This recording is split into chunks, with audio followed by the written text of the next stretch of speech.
This is a great piece where Sergio Avedian collaborated with the New York Times. Amazing photos, amazing story, just really reflecting reality here of what's going on at one of the busiest airports in the world, which has become a very difficult place for gig workers to earn a living. I want to share the photos of the New York Times first, and then we can jump into the article by Ellie Tan and Kellen Browning. Great photography by Mark Abrams, and good story. And this truly reflects what's happening at every airport around the country. Airports, I maintain, are a complete waste of time. Complete and utter waste of time. I'm not sitting at an airport. Firstly, you're opening yourself up to deactivation because they're throwing trash offer after trash offer at you, and you are not accepting and you're not accepting, and then they just turn around and say, hey, you know what, you're not sort of following our rules at the airport, and they deactivate you. So this is the perfect place to get deactivated at any airport. Passengers must walk or take a shuttle from their terminal to the ride-hailing app. It takes about 20 minutes. It's a nightmare at LAX. Drivers complain that the job is not nearly as profitable as it once was. It's a joke. The per mile, the per minute rates from the airport are a joke. They know they have the passenger. They will exploit the passenger. They know this is a reliable source for trips because people are coming in all day long. But, drivers are willing to sit and wait there. And I know a lot of these drivers, including Sergio. I just don't understand why... you're playing the game. You're playing the game with them. While waiting for their rides, many drivers sit in the back of their trunks or nap in their car. The elusive unicorn rides that the drivers chase have a rate of more than $1.50 per mile. So you're waiting around for this maybe $1.50 per mile, and you're not accepting, and maybe you're canceling once in a while. And the next thing, they turn around and deactivate you. So yeah, you're doing the right thing by chasing the unicorn, but chasing a unicorn at the airport is dangerous these days. It's dangerous. Never seen such a high rate of deactivation. We file a lot of appeals for airport deactivation at activationhero.com. But here, this guy, ride-hailing driver, passes the time in the back of his trunk. Very, very common. Sergio Avedian sits in his car ahead of an early morning waiting game with hundreds of Uber drivers. The wasted time is part of that psychology of the addict. You're just chasing that ride, that score, said driver Pablo. Now, I know Pablo, good guy, hard worker. But if you're saying this, right, is the psychology of the addict, you're basically admitting that you're an addict of the game. Right? You're sitting there and waiting like the others. These words come from your mouth. The wasted time is part of that psychology of the addict. Break your ties. This guy, Pablo, I know him, good guy, should be a private driver. The lot grows chaotic as 300 or so drivers square into an area meant for 200 cars. It's chaos. You can't even move around in that mess. Why? In the early years, ride-hailing wages were high. Yeah, or pray for better times. But earnings have fallen behind inflation, and drivers are working harder than ever before. Here's a passenger who's on his way to the lot. Airport is slated to complete a $5.5 billion construction project that includes a monorail. That's supposed to open up January 2026. Not worth it, my friends. Not worth it. Check that little chihuahua in the car. He's like, hey, hell no. Don't accept. So before the sun could rise over Los Angeles, good story, by the way. Good work, Sergio. International Airport LAX on recent Tuesday, hundreds of Uber and Lyft drivers had formed a queue nearby, stretching around the block. It was 5 a.m. and the waiting game was about to begin.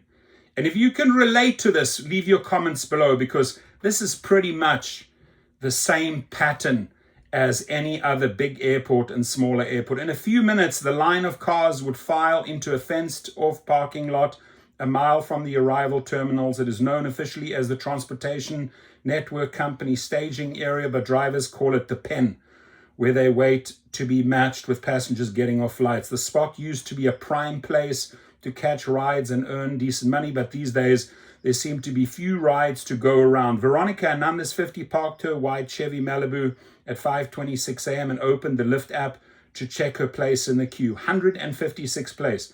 It would be an hour and a half before her first ride of the day. Okay, let's just stop there for a second.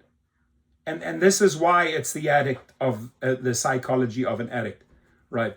If I go in and I know it's going to take an hour and a half and I'm 156 in the queue, why the F am I lining up at 5 a.m. to chase some little amount, whatever that little amount is, even if it's $10 or $20 or $30, right? You still have to fulfill that contract of those $20. That might be a 20, 30-minute ride. But in fact, the math has to go the following. I've waited 1.5 hours to get a half an hour trip. So for 2 hours, I'm willing to take $20 trip, which works out to $10 per hour. $10 per hour less all your expenses. You may be left with $6 an hour, $5.50, $6 an hour. And that $5.50, $6 is pretty much in line with the Berkeley report. Those are experts, professors that have worked this out, have crunched the numbers. And I don't get it. I don't, and all respect to you, Veronica, I do not understand why you would subject yourself to that airport one more time after you've waited around and for position number 156, an hour and a half to get one little ride. Absolutely effing not. Being very blunt here.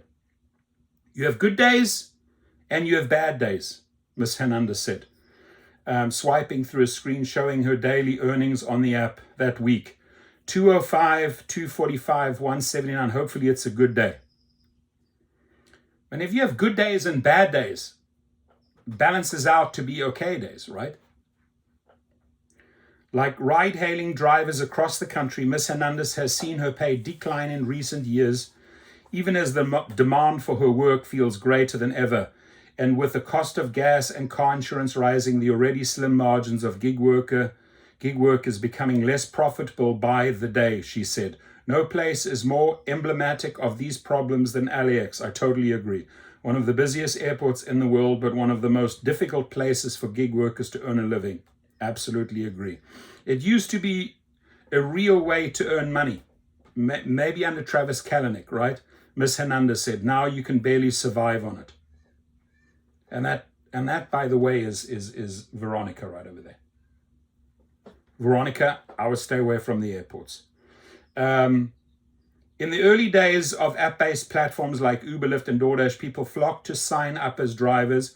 The idea of making money simply by driving someone around in your car on your own schedule appealed to many, from professional chauffeurs looking for extra work to employees working in the service industry who realized they could break free of the 9-to-5 grind. The key concept was that drivers would be independent contractors responsible for their own expenses without health insurance or other employee benefits, but with the flexibility. It's the flexibility that people like, to work whatever hours they wanted without having to sign up for a shift or having a boss. And by the way, as a private driver, and the courses are below at GigRocket, as a private driver, you're probably earning 5 to 10 times the amount of a rideshare driver. But there's one thing I have to admit. We don't have the flexibility as a rideshare driver, because a rideshare driver can switch on whenever they want. If I get a 4 a.m. booking or a 5 a.m. booking, I got to commit to that. So, you know, it's almost like Uber reservation. You still there have the chance to commit to the reservation. If you don't take it, 20 other drivers will take it. In a private client, I have to take that trip, because if I pass on that client 3 or 4 times, they're going to find a new driver. So I might not be as independent when it comes to the flexibility, but I'll compare my earnings to a rideshare driver any single day. And we're talking $15,000 to $30,000 a month, a good private chauffeur. I teach you that formula at GigRocket. And in the early years, wages were high. Drivers would regularly take home thousands of dollars a week as Uber and Lyft pushed growth over profits, posting quarterly losses in the billions of dollars. Then, when they became public companies, profitability became a focus and wages gradually shrank. Right after 2019, all downhill, my friends. Now earnings have fallen behind inflation, and for many drivers have decreased. Last year, Uber drivers made an average of $513 a week in gross earnings. I make more than that in a day. If I'm not making that in a day, I get pissed off as a private driver. A 3.4% decline from the previous year, even as they worked 6 minutes more a week on average, according to Gridwise. By the way, Gridwise solid. If you ever want to check them out, go Google Gridwise. I met with them at Kirbyvore. I've known them for years. They provide solid data that you can rely on.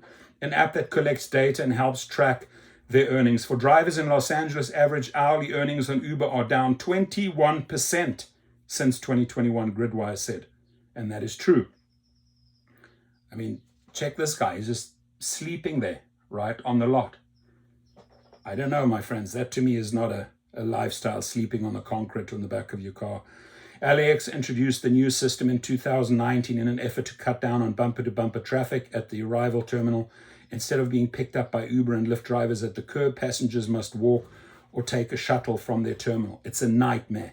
To the pickup spot called LAX next to Terminal 1, which can take up to 20 minutes. But the driver side of the equation is something passengers rarely see. That morning, inside the lot with hundreds of parked cars, the smell of porta potties, full of shit, full of crap, never cleaned. The mood was grim. Drivers waited for hours to snare rides, unicorns they called them, that would pay them a decent wage of more than $150 per mile. By 10 a.m., the pen had developed into chaos while around 300 drivers are waiting in the virtual queue at a given time. The parking lot has only around 200 spots. So as new cars filed in, they double parked in front of cars that were already there, which needed to leave the lot to pick up passengers. The result, a cacophony of honking and yelling, drowned out only by the roar of the jets overhead, which arrived about every 2 minutes. My friends, do not do LAX. I'm doing you a favor by saying that. Here, look at that there, sleeping there. Drivers wait for hours to snare rides that will pay them a decent wage. And all fantastic pictures taken. There again, the elusive unicorn. Rides that the drivers chase have a rate of more than $1.50 per mile. Guy sleeping in the back of his car. King Win, an immigrant from Myanmar, and a ride-hailing driver passes the time in the back of his trunk.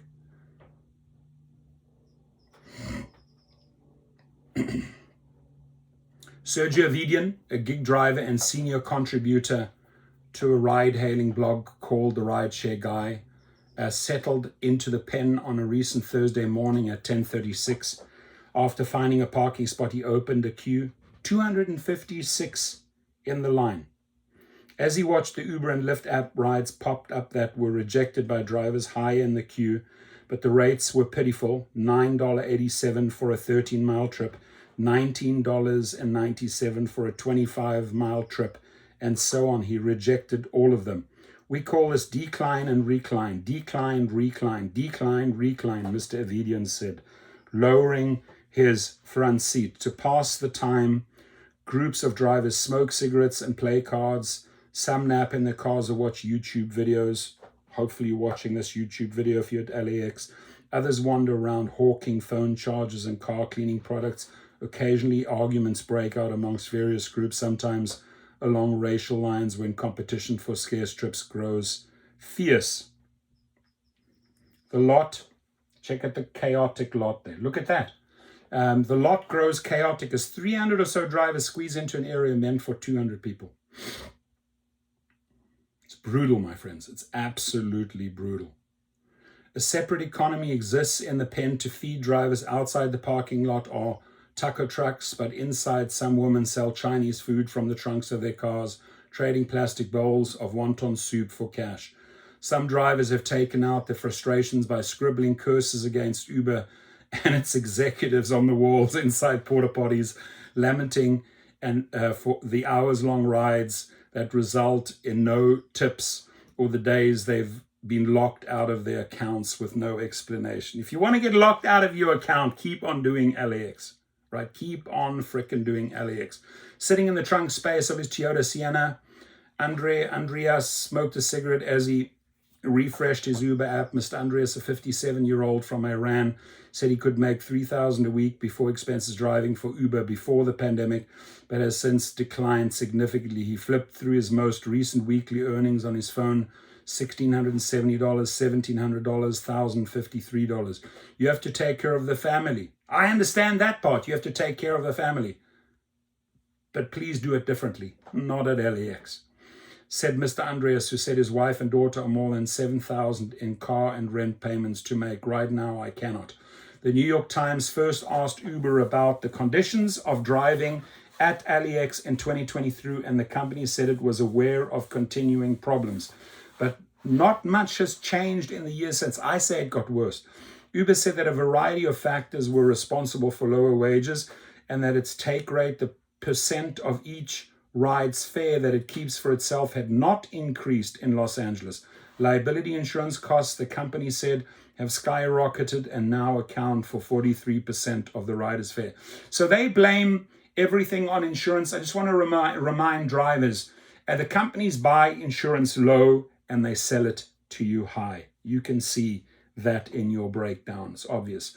The company also said a $4 surcharge for ride-hailing drivers at LAX, along with the new pickup system, had significantly lowered the demand for rides at the airport. LAX's public relations division did not respond to a request for comment.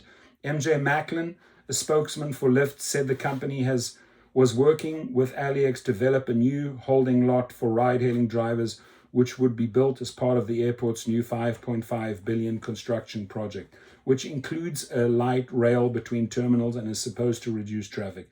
A year from now, LAX will look completely different. I hope so. And we're excited for a smoother, faster experience for drivers, riders, and the entire city. Megan Cassidy, an Uber spokeswoman, said in a statement. In the lot, there was a pervasive sense of sluggishness. The discontent and hours of waiting seemed to lull drivers into inaction, even when a seemingly decent ride chimed on their phones. The drivers who really don't know what they're doing and they end up at the lot just because they don't know any better, said Pablo Gomez, an Uber driver who frequents LAX. They dropped off a passenger. It said to go to the lot, and they're like, okay, they don't even know what they're waiting for.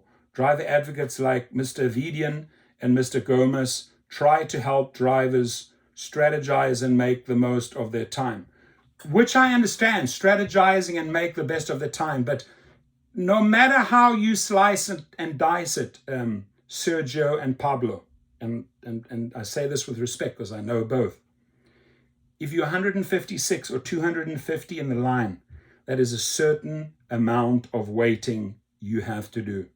You have to count in those 60 or 90 minutes waiting time into your equation. When you get the trip, or when you come up for the trip, if you make some smarter decisions after that 1.5 hour wait, yeah, you're working better than the rest, but you cannot ignore the entire waiting time. Waiting. That's why it's called wait, right? LAX, wait. So no matter how smart you are, no matter how strategic you are, you still have to factor in that long bullshit waiting time. And it's not worth it if you crunch the numbers. The waste of time is part of that psychology of the addict. You're just chasing that ride, that score. At 2 a.m. when the pen closed, some drivers left to look for a parking spot elsewhere in the neighborhood where they would sleep in their cars until the lot opened at 5 a.m. Brutal. Others hoped to catch one final ride in the direction of home, which for many was an hour away. Miss Hernandez was sitting on the hood of her car on Tuesday when it hit 11 p.m., her time to head home. She watched as offers popped up on her phone against the wallpaper of her 2 children, ages 25, 26. In between rides, she checked her email, hoping to hear back from jobs she recently applied for at a doctor's office and a warehouse. Or at least you've been proactive, Mrs. Hernandez. Finally, a ride appeared that would take her near her home in Montebello, a 50-minute drive east. It was only $28 for a 27-mile trip. Far from a unicorn, but she accepted. It's not the best rate, she said, but you have to make it worth your time. And that is probably the smartest thinking. Hey, I'm heading home. You're sort of forced, right? If they close at 2 o'clock in the morning and you don't have a trip home, you sort of forced to accept some shitty offer that takes you in that general direction. So that makes it a little bit worth of your time. It's the same when I used to take Uber reservations. I don't take them anymore. There's no money. It's bullshit. But if I drove a client to LAX, I knew I was going to drop them off by, let's say, 2 p.m.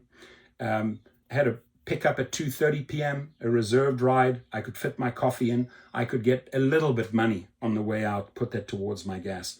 But that little bit of money makes no sense anymore. I'll rather head home than having to deal with that headache. So let me know. Sergio, fantastic work here, my friend.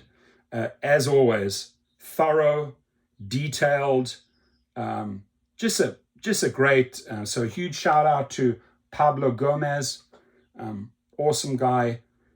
Huge shout out to Sergio for helping put this piece together. Where is the good man? Where is the good man, Sergio? I want to show you. There's a great photo of him. Great photography by that New York Times photographer. And there it is. There is Sergio, and there he is in the see his face? In the early hours, he is waiting and waiting. Sergio, waiting. Sergio Avedian sits in his car ahead of an early morning waiting game with hundreds of other drivers. I know a lot of those drivers. I see them almost daily. Sending you much love, my friends, but at some point, we got to ask ourselves, is it worth it? Right? Is it worth it? Have a good day. Please comment.